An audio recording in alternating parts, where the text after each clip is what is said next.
I started, now when I think about it, it was actually morning sickness, but because I was a child, I didn't know what was going on. And it usually happened during the afternoon when we are outside playing. So my host couldn't even see that there was something wrong with me, because I would just quickly run to the bathroom, vomit, and then come back and play again. And so that was my life up until I got sick and now in school, and it was just a stomach ache that was just aching, and I had to be taken to the hospital because I was also vomiting. And it was at the hospital where they did a couple of tests, and then a doctor was like, "Oh, now that we've done everything and she's fine, let's just check for pregnancy." And I was so scared. I was like, "Yo, this sickness, I'm gonna, now what's gonna happen, you know?" And I was asked to pee, and the test came back positive, and everyone was shocked. My host was also shocked, because how did this happen? Because this child was always playing, like, I know that she doesn't have a boyfriend and all of that. And so um my mom was called now to come and find out from me, Wuti, what is going on. And my mom, as soon as she arrived the following day, yo, she was shouting and doing like, "Hey, how could you get pregnant? You're a child yourself. What's going to happen with the baby?" And I'm like, "A baby?"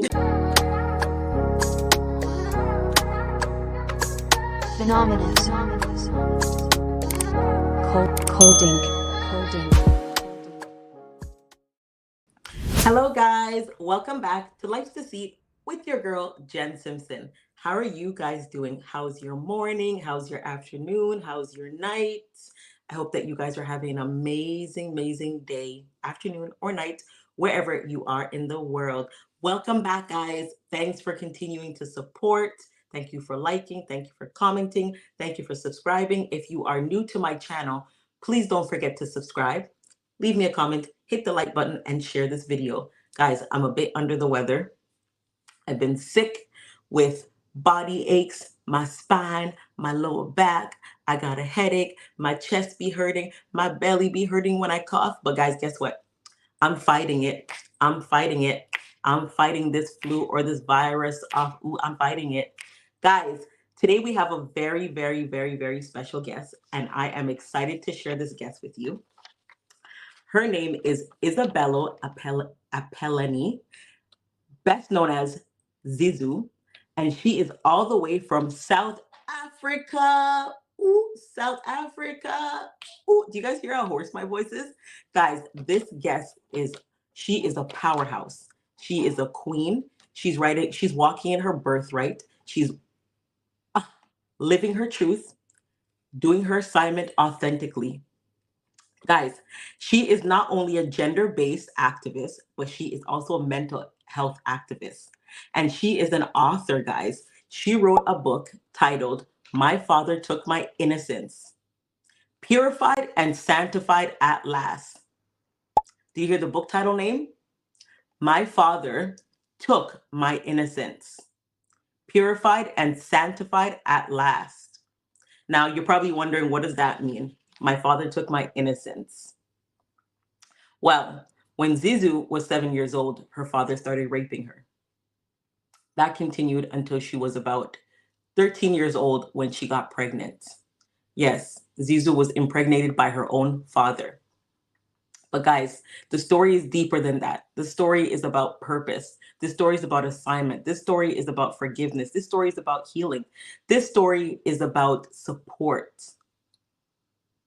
How far you can go, how far you will go, how much healing and peace and grace and love you need when you're going through trauma. And Zizu's mother, who was so strong to stand by her side despite what anybody said. She stood by her daughter and she believed in her daughter. And justice was served. Guys, this story, I pray that it touches whoever is listening to this. We will have a great time. And I pray that, it will pour into you and you will feel it and you will enjoy it and you will get some sort of peace in your heart knowing that you will get justice for whatever has happened to you You will get your healing, and forgiveness is possible, but that doesn't mean you have to reconcile.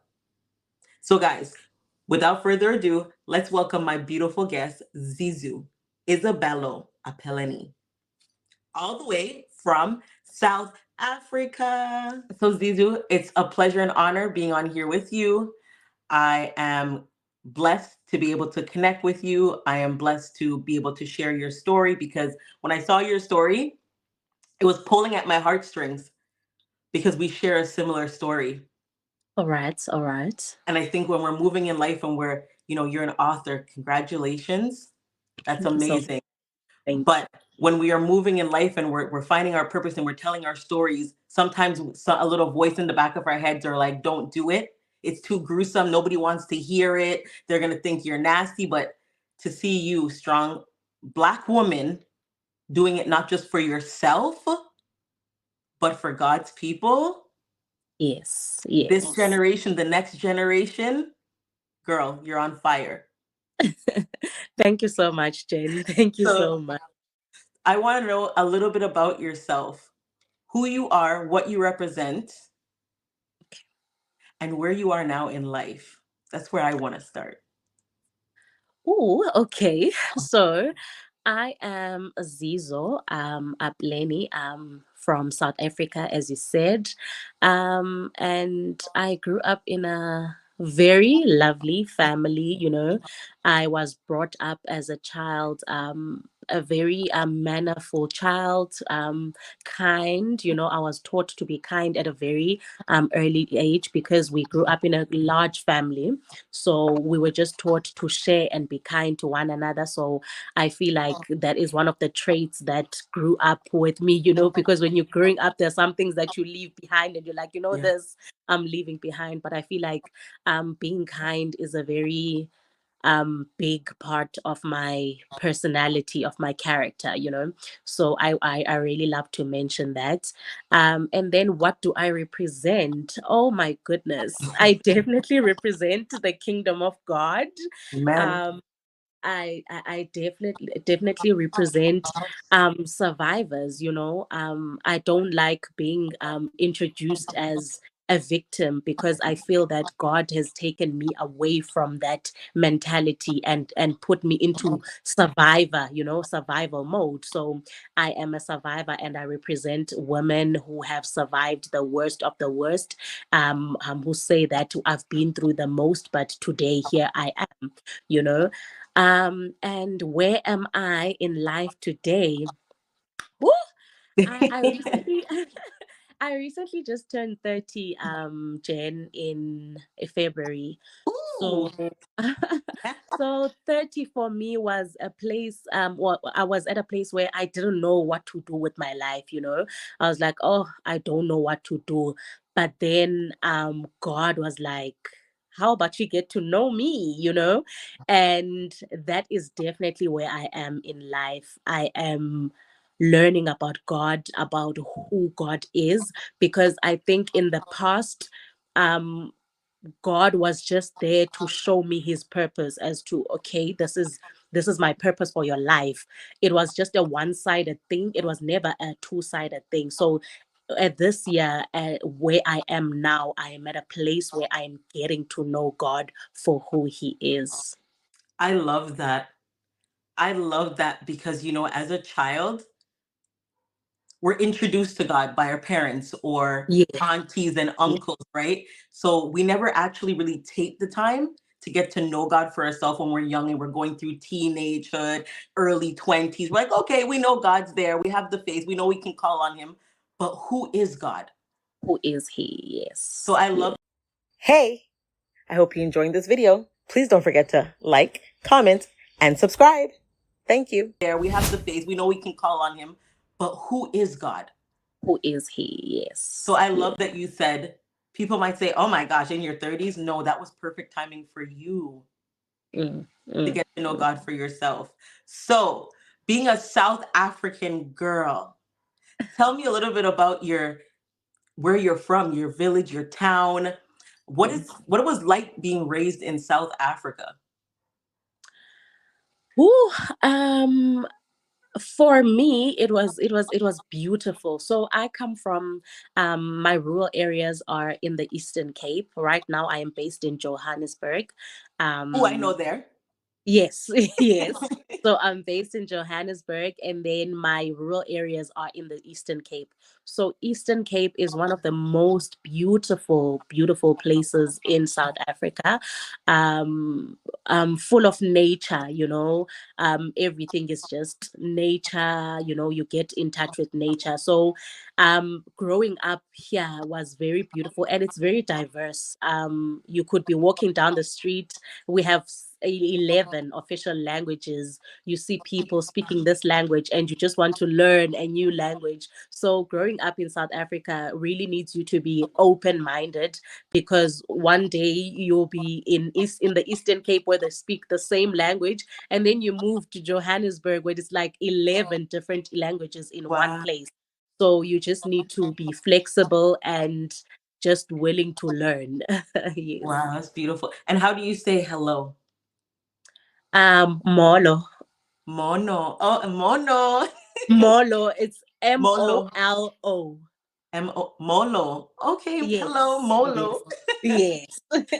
I'm Yes. excited to learn so much. I cannot wait. But You you will. you share such a powerful and a silent story, a silence experience, a silence trauma. And I find that especially within the Black community, Yes. Yes. we hide it a lot and we walk in shame and we try to mask it with all the beautiful things, the hair, the makeup, the job, the career, the titles. But Yes. now we as people are coming out and saying we are ending this generational cycle. We are breaking it and we're ending it at us because it can't continue. I want you to share your story with us a little bit. How your first traumatic experience, how did it start for you? Did you have siblings? How was your relationship with your mom growing up? All right. So my parents were never married. They met at college. Um, they met at college, and after a few months, I was conceived. Thank you, Jesus. And and there I was. But as soon as my mom told my dad that she's pregnant with me, my dad just blatantly denied the whole pregnancy, and he did not want to be part of it. And so my mom went back home crying to my grandparents, and my grandparents were very accepting of me, and they were like, you know what, they told my mom that, listen, it is what it is. The child is here, we will help you raise her, and as soon as you finish college, you can take her, and then you can go live with her. And that's how I lived the first few years of my life under my grandparents' care. And it was the most beautiful experience, growing up with parents, a mom and a dad, even though they were my grandparents. And my mom would always come and visit me. She eventually finished college, and she started work. So still I was with my grandparents, because my grandparents have 9 children altogether. So there's lots of cousins, all of that. So I didn't want to really leave that place. So I lived, and my mom would normally come and visit whenever she had a chance. And when she went home, I was there with her. But then when I was like 5 years, my mom was like, we're going to town today. And we went to town, and in town I was introduced now to this man, who I would know to be my father. And I was excited to finally have a father, Yeah. someone that I can really call my father, and not my uncle or my grandfather. So I was introduced to this man, and the relationship between him and I started. And he started by always like asking that my mom brings me to town so that he can buy me clothes, and he bought me clothes. And going back to my cousins, like, my dad bought me clothes, this and that and the other, showing off and whatnot. And then years continued by, and it was like that. Now I knew that I had a father, I knew that I belonged somewhere. There's another family that I belonged to. And then it was when I started grade one, that my dad decided that he didn't like that I went to school in the rural areas and he lived in an urban area. So he asked that would he please take me so that I can go start school there. And really, the following year came, and my family was delighted about the idea because everyone wanted what was best for me. They wanted me to go to now an urban area where I could go to schools of whites. So we call it Model C schools. That's how we call it in South Africa. So everyone was just excited that my foundation was going to be good in terms of my education. And I went to go to live in this small place called Umtata. And when I Before arrived, okay. before you started living with your dad, when he asked for that, were you guys building a relationship? Were you going over to his house often, visiting? No, I never went to his house before that. It was just we would meet up in town and he would buy me these clothes and I would go back. I was always with my mom because I was young then. I was like 4 years, 5 years when the relationship started. And then it was when I was 7 years old that I went to live with him officially Okay. when I was doing my first grade. And so I went to live with, but as when I got there, when I lived with him, he had married. So there was a stepmother and a half sister that I had. And things were very difficult between me and my stepmother because she acted as a different person when my dad was home, and then when she was not home, when my dad was not home, it was a whole different story. So as young as I was, a 7-year old, I was busy changing diapers and all of that. So it was just difficult for me, but I could not express that to my dad. I was like, oh, okay, when my dad is around, this person changes. It's nice around the house. So life continued like that, Jen, until I realized that these people are physically abusive towards each other. And remember now the home that I came from, my maternal side, there was no fighting. I never saw my grandparents fight. I never saw my uncles fight with their wives. And I knew that I was taught at home, we were taught with the discipline of being hidden, as children, that listen, if you do something you get a smack behind your hand, Right. or yeah, you know how we black Yes, yes, people are, yes. We know we get disciplined. yeah, How? yeah, yeah, you get that. So that is the only form of hitting I knew as a child. And now when I saw my dad hitting my stepmother, I thought she had done something wrong. I thought, oh, my stepmother is getting a beating, maybe she did something wrong. So in my mind it was like that. But it happened a lot. And this one day it was so big that I had to take my little sister and go find refuge somewhere. We went to the next door neighbors and we just sat there. And then when they were done fighting, my stepmother just came and grabbed the baby and she left. She And didn't it take was you on with her. she didn't take me with. And so my dad came to fetch me and was like, okay, everything is over, come sit. And it was on that night that my dad sexually abused me for the first time. And in my head I thought it was something normal. I thought it was a thing that happened to every daughter and their father. And it happened that night, and after it happened, he took me into a bathtub that is already full of water. So it was something that he had planned that he was going to do, and he washed me thoroughly. And I remember that the following day I was not even allowed to go and play because even I was in pain. So I couldn't go play, I couldn't go to school and all of that. And then my eventually they fixed things with my stepmother. My stepmother was back, and a few weeks would pass by and they would have the fights, and my stepmother would leave and my dad would continue doing what he was doing.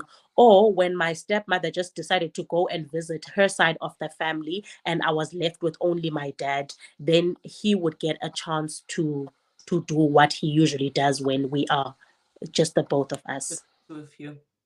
Now, Yes. I know you said he waited till your stepmom was gone to basically Yes. rape you. That's what he Yes. did, rape you. Yes. Uh, Yes. do you ever think that she knew what was going on when you were younger? Did she ever show any sign that you could recall when you were younger? No, no, there were no signs. There were no signs that she knew. No signs. Yeah. And the first night it happened, I don't want to go into too much details because sometimes when Mm. we play things, it triggers. Yes, But yes. if you can remember, you were 7 years old, Mm. and usually they say, people groom you because I've gone through it. And Yes. for me, it was my uncle making little comments towards me, asking me, "Do you have a boyfriend? Are you a virgin?" But I never really picked up on why he was asking me those Yes. questions. Yes. I didn't pick up on why he wanted to offer me gifts and treats and money. And then when it happened, I was like, oh my gosh, the whole time you were You were grooming me. Yes. grooming me and silencing me so that I wouldn't tell anybody when you finally raped me. Mm. Mm. Before that night, did your father say anything or show any signs that he would have done that, or no, it just happened? It literally just happened, but when you speak about grooming, I think the years previously before I lived with him, when he bought me those clothes, and it was not just ordinary clothes, it was label clothes, and I was that child at school that had a label from head to toe, it was those kinds of clothes. It was not just normal clothes that you get at any other shop. So I would wear your Nikes, your, all of those clothes. And I think it was when you talk about grooming, maybe that was the reason, but he never said anything in terms of asking about my virginity or all of those things. But the gifts were always there. The taking out to the restaurants, um, playing in the playgrounds, going to the malls, it was always that. My dad was that kind of person. Yes. Giving you everything so you would never feel like what he was doing was wrong, Was wrong. Yes. because everything Yes. he gave you basically overcompensated for the wrong that he was For the doing. wrong that he was doing. Yes. Yes. Now, I know you mentioned at one point too, you said when it happened, you thought it was normal. You thought all your cousins and your friends were going through the Mm. same thing with their father. Yes. Yes. Why was that one of the first thoughts that came to your mind? Um, because I literally felt betrayed by them, like I told my cousins that I'm coming to live with my dad. Why didn't they tell me that, oh, listen, this is what's gonna happen, Yeah. and even with my friends at school, we always talked about our parents, our mothers, our fathers, and how they treat us, but no one was actually talking about this thing. So I was like, so maybe this thing is something, it happens, but it's not spoken about. It's Yeah. one of those things that you don't tell anyone about. So that is how it was for me in my mind. Yeah, you're very young. 7. At that 7. age, we try to put together everything for ourselves, try to find For under us. right? Yes. And that's literally when I heard you say that, I was saying you were so young trying to find understanding. Mm, mm. Because how could a father that's so kind, so loving towards me do this to hurt me? Maybe he's Jesus. not really hurting me. Yes. And it's funny that how our mindsets work, because that's what I thought too. I said, how can an uncle that's so kind to me, one of my favorite uncles, hurt me in this way? Hurt me. Yes. Yes. So did you ever try to tell your stepmom, or you never told her at all? You never even tried to give her a hint? No, I never tried to tell her because our relationship anyway was not one of the top relationships. So it was just between me and her. When my dad wasn't around, it was very hostile. Like, it was just not cute. It was not like a mother and daughter relationship. So I spent most of my time when I'm with her, I'm playing outside with my friends because she doesn't want to see me in the house, you know. So I tried to avoid her by all means. And so that was why I never saw a need to tell her about what was going on. Yeah. Yeah. And did your father ever realize how she was treating you? He never realized. He He never never realized. realized it. He never realized. It's interesting how they never see it. That's true. And I want to ask you a question for So, somebody who went through it, having a stepmother who didn't treat you good, she treated you poorly. yes. For somebody who's watching that may be with a partner that's not their biological child's mother or father, what signs would you tell them to look out for? Because sometimes you can't even detect it. Like you Yeah. said, you come into the room, she's so nice to you.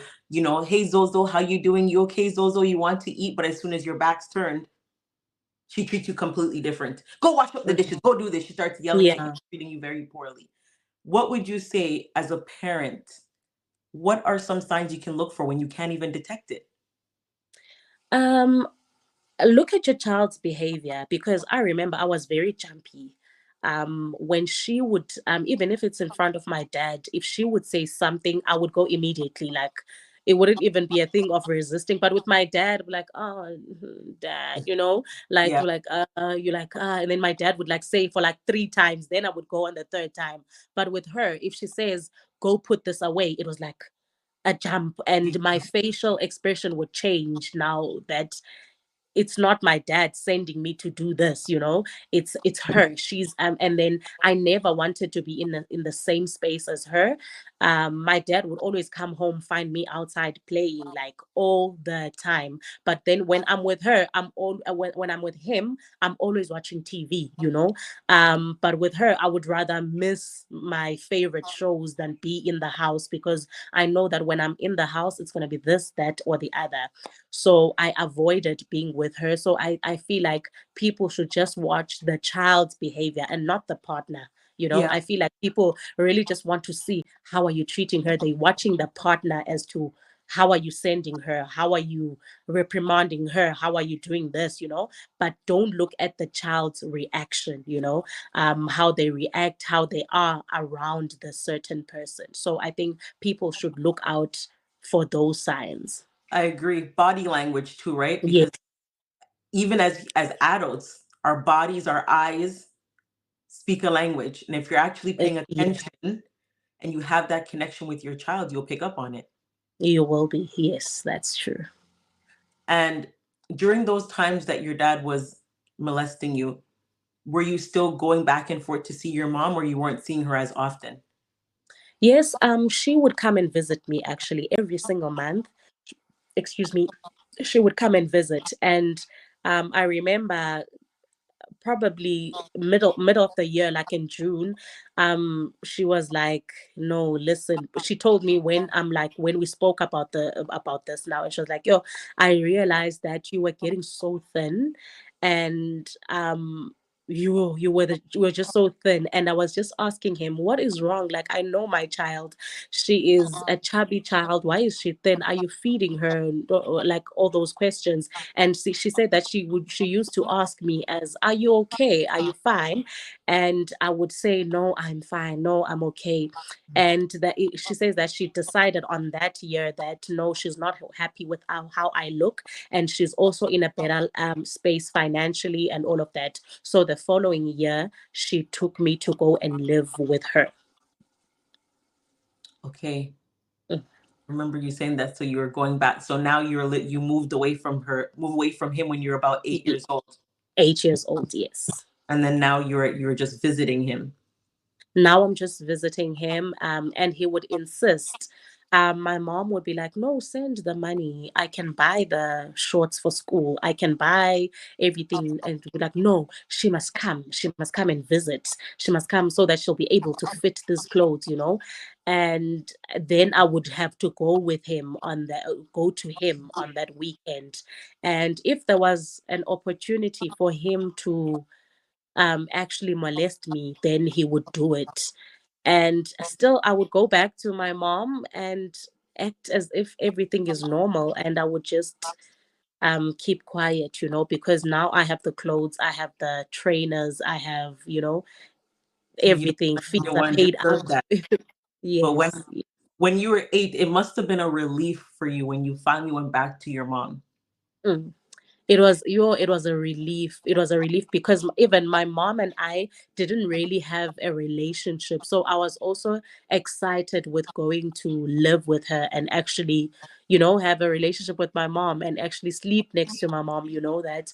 So I was excited about that.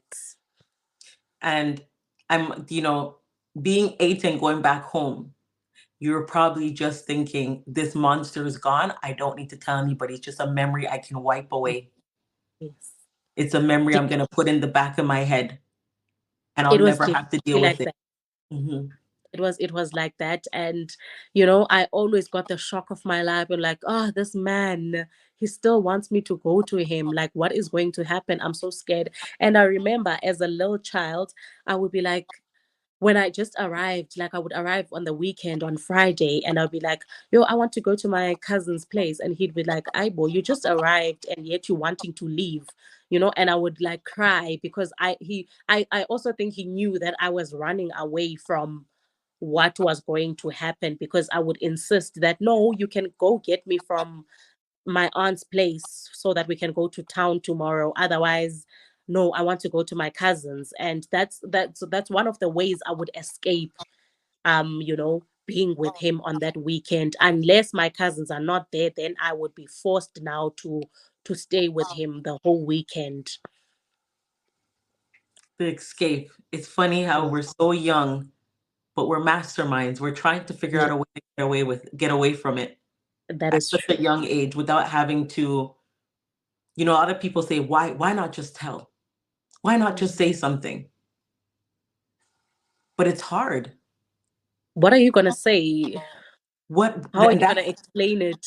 right. And that's something that like I want people to understand is saying something is hard. Where do you find the words to even begin? Where do you find the words to explain what happened, what's been going on? And then True. the critics, are you lying?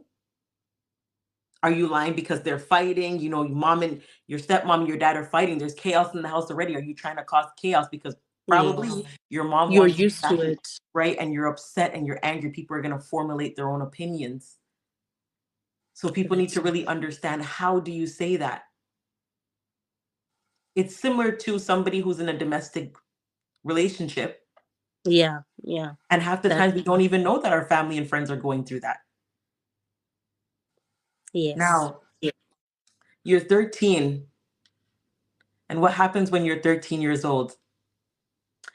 All right. So I'm 13 and I no longer live with any of my parents. I now live in a boarding school. And so there, the previous year when I was 12, I started my period. And as soon as I started my period, because that year there was nothing about gender-based violence, there was nothing about anything that is happening nowadays. So um as soon as I started my period, we were told that just to stay away from boys. If boys touch you, you will fall pregnant. And I thought pregnancy is a sickness and no one will want you. And remember, in South Africa, we had just been dealing with HIV and AIDS. People were dying. And it was a huge thing being told as a child that someone there died of AIDS. We saw these people dying of AIDS around us.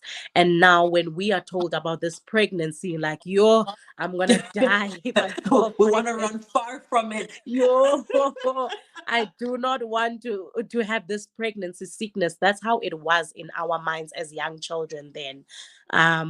So when I was told that if you dare get pregnant, you will, so I didn't, nah, I didn't want anything to do with boys or things like that. And then the host that lived with us, she began reading us stories, and she read us the story about an uncle who was touching the niece in their private parts.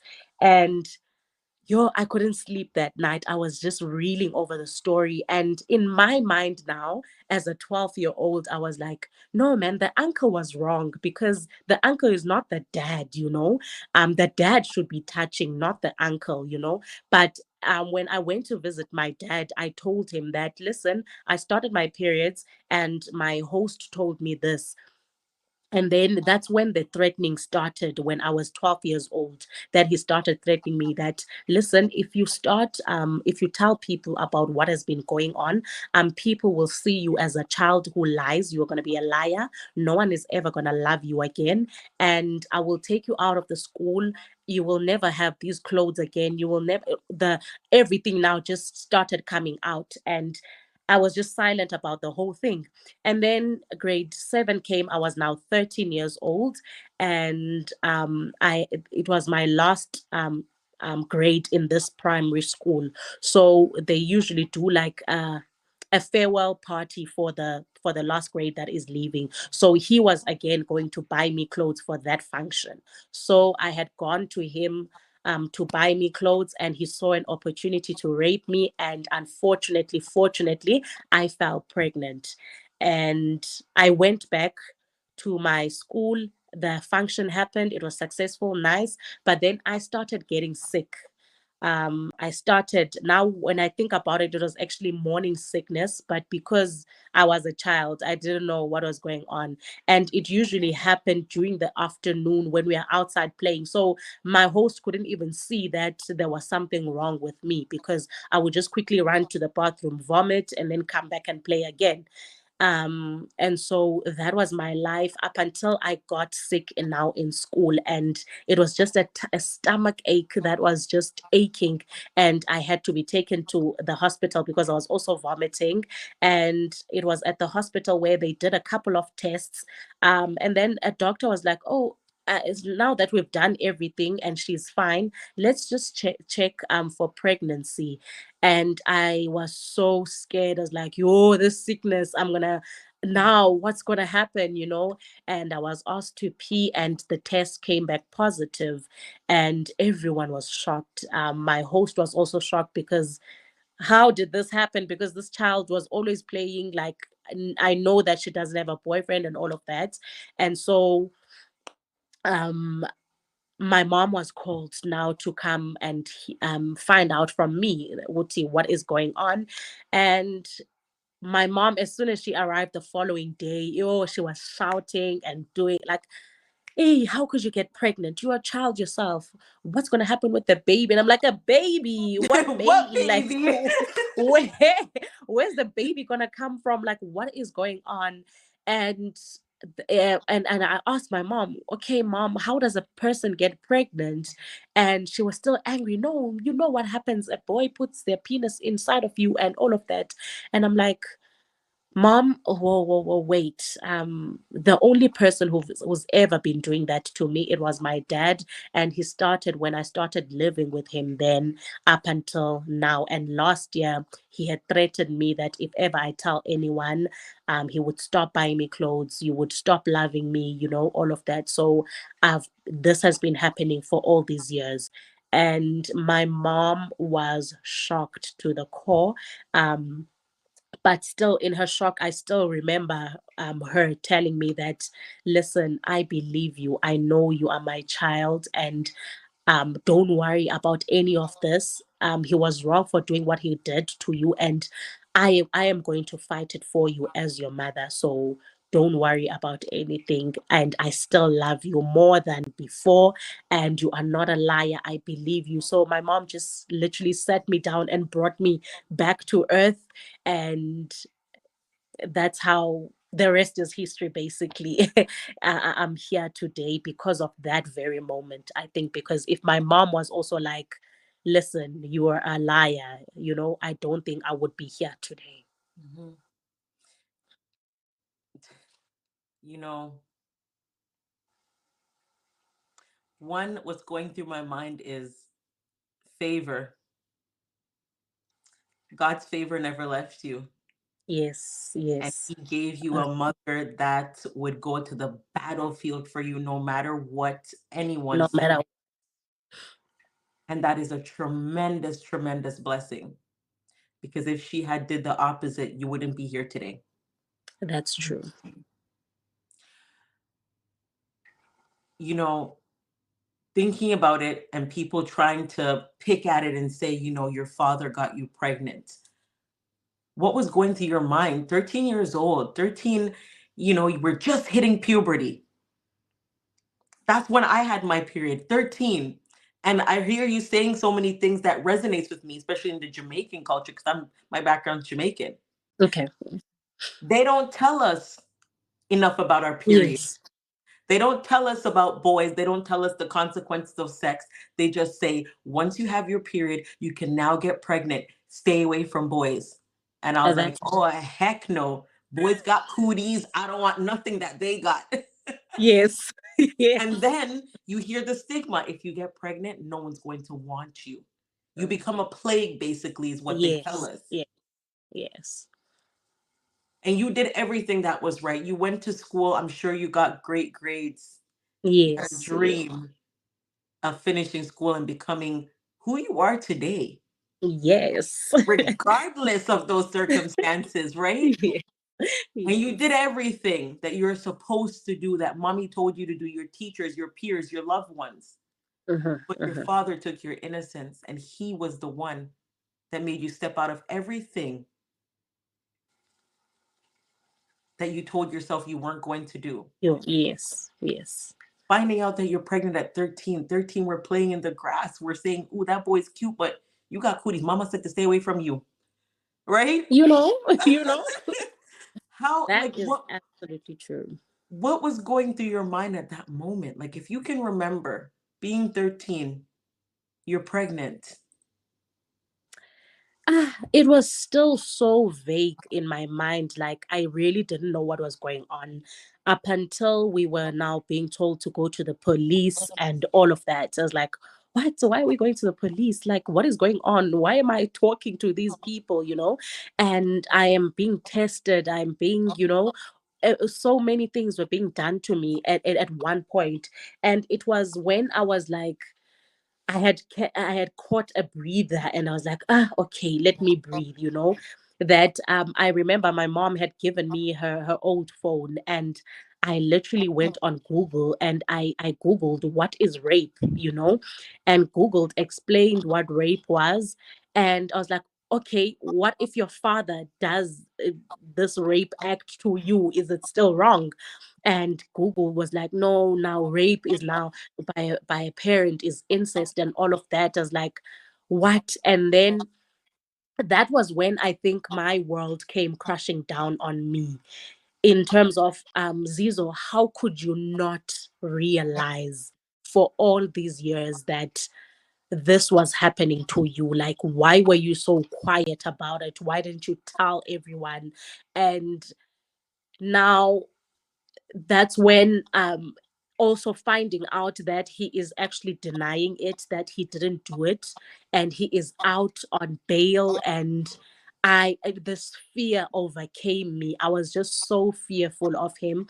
I was just so angry. Now even the people around me, I was like, how could my grandparents not notice? How could my mom not notice? You know, how could my friends not notice? And just like as you said, I was just now reaching puberty, and at school boys were starting to notice me, and I was just now I became fearful of men around me, my uncles. I became fearful of them.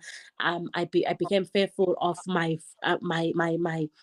peers in class, you know. And that's why I say that my father took away my innocence in my book, because he just took away my innocence from grade one in when I was 7 years old up until I was an adult, you know. I never got to really enjoy my stages, the person, as a person, the stages of life that you have to go through, because you have to go through the adolescent stage. You have to start dating. You have to, you know, for you to become a Experience person who people. has, you know, who is wise, who's able to see these things. But he took that away from me. I never got to experience dating as a 13-year-old. I never got to experience dating as a 15-year-old, 16-year-old, because I was always fearful of men around me. So, he just literally just took away my life, because now my life was surrounded by me being in court, doing this, that, and the other, trying to prove my innocence. Because now, even with the fetus, it was decided that, because I'm young and this baby is my father's child, and he's denying the pregnant, doing this to me. So the pregnancy is the only viable evidence that could stand against him in court. So it was decided that I have an abortion and that be tested and that would be used. But even before that happened, I had a miscarriage. So that couldn't work. So it was just my word against his. So I never used to have holidays, because during the school holidays, I was expected to go to court. So my life was just turned upside down. And that's when I fell into depression and my life just became a mess, basically. But through it, you had a strong mother. Yes, And I yes, really want to reflect on your mother because a lot of times parents don't believe their children. yes, yes. Especially in my situation, because my dad did everything for me. And I still meet victims now, that would say that I was raped by my stepfather, and my stepfather was doing everything in the house. And as soon as I told my mom, she was like, "Hey, shut up," Yeah. because if you speak up, there's no more food for us, Yeah. there's no more clothes for Everything's you. gone. Yes. So as soon as my mom, I also, I can, there's just no words in me that can be able to show how grateful I am for that. But then it also goes to show that when things are in God's plan, when Yes. God has a purpose and a plan for the things that he does, there's also things that he does, that show that this is God ordained, because really, even if God would have came to me and my mom would be like, "I don't believe you," I don't think I would have heeded to God's call, if I can put it like that, Right. if my mom wasn't supportive I of me. agree. Our stories were already written before we were even conceived, Yes, before our yes. parents even gave birth to us, right? And, hey, I hope you're enjoying this video. Please don't forget to like, comment, and subscribe. Thank you. When you said your mom was there with you throughout the whole thing, it's like I felt light over me because throughout my process, my mom made me go back to the police station and retract my story. So for me, it was like, oh my gosh, like, okay, I'm saving face for you and your family Mhm. Yeah, all at yeah. my cost. But At your cost. but the same time, I still wouldn't be Jen Simpson today if I had not gone through those Yes, battlefields and yes, those tests and those trials. And I'm looking at your face and I just see God saying, girl, I planned this already. yes, yes. And you having that mother and people listening to this story, can you explain how important it was for you to have that supportive mother that said, Zizu, I believe you? Because I saw the signs, but I just couldn't pinpoint what it was. Mm, But I knew something was wrong it was and I knew wrong. you needed me. And guess what? I wasn't there the 7 years because I didn't know. But now that I know, I'm holding your hand throughout the whole entire process. Yes. How important Well, is it for people to believe in your it kids, even though was, it's hard? you know, it was so, so, so important. I remember, like, during the court cases, how arrogant my dad and his family were. And, I would just sit down and my mom would just be the shield. She would like protect me to the core. And I remember there were times that I was in court and in the courthouse now, and I needed to use the bathroom. And my dad's family and people who were standing behind him saying that he did not do this would be there outside. And my mom would just hold my hand and just say, "Just walk. Don't look at anyone, just walk." And she would be walking in front of me and I behind her, and I would she would, and as I'm doing my business, she's with me in the stall, and we're out again, and she's standing before me, and she's just walking before me holding my hand behind her, and we're just walking as a force through these people who are looking at us as though, we are a sickness. And she would just say, don't speak to anyone, don't look at anyone, look in front of you and just walk. So it was so important to me now that I even remember that so many years ago. And oh, it was just, it's the most beautiful moment that you are taking me back to. Yeah. Yeah. And I want to know, how was the court process? Because I never got to go through it, Mhm. but I do know that there are a lot of people that are waiting to go through it. And it's Yeah. a tough thing to go through. Very Ye- tough thing, Yes. because I think the toughest part about it is when people form their own opinions Yes. and Yes.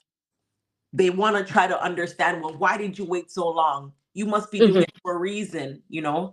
And Yes. being so young and having to go through that and wait that long period, because I know you said that it took until 2011 you Yes. guys to go to Yes. court. Yes. It was a lot. And my dad was not an ordinary man in the community. Like, he was into sports. He was a teacher, and people knew him in that light. So as soon as this came out, they were like, no ways. There's just no ways. The mom did something, and now she wants to pin it on this great man using the child. So everyone, like, whenever it was his court date, like, people were there in the court to come and Support him. listen to this, Mhm. and supporting him. And then they were a couple also that was known in college, and so people like, what, like, how could she do this? And it was all pinned on my mom, that she's using a child to fight her battles, and she's angry because she was not the one that got the marriage. It was just a lot. So that was very difficult. And even the fact that we would get to court, and no, his lawyer is not up to date with the events. The docket is missing. This is happening, this, that, and the other. So up until 2011, since 2007, that is what we had to go through. So we never, I only was able to say my truth in court in 2011 when I was 17 years old. So 10 years later, I was able to say what had happened, really. So it was a very, very difficult process. And you need all the support that you need. You need all the support that you need, because it is not easy facing the person who molested you for years. Watch them in their suits while you are deep in depression. You don't even have time to comb your hair.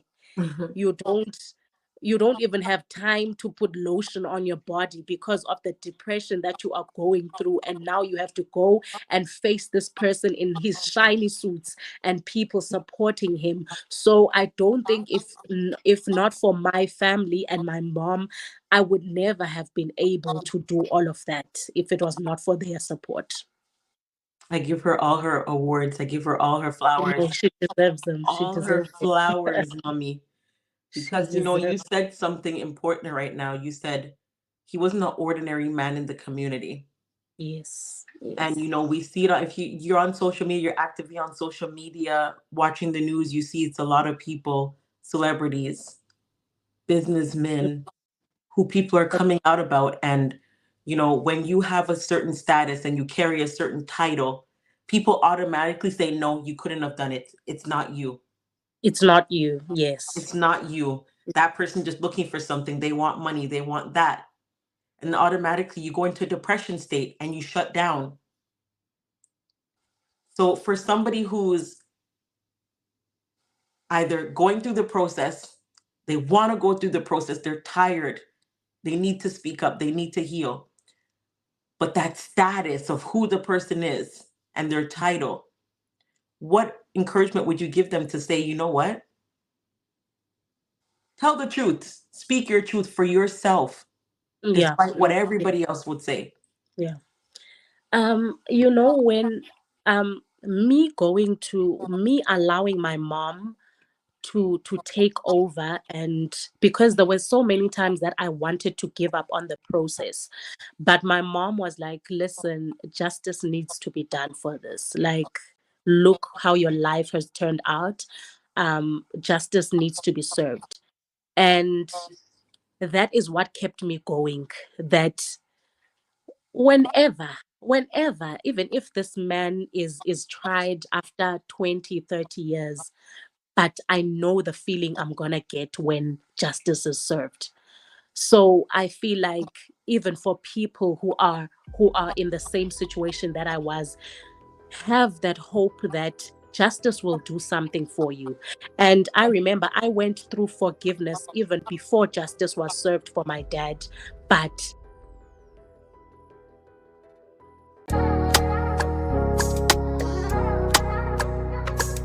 Phenomenal.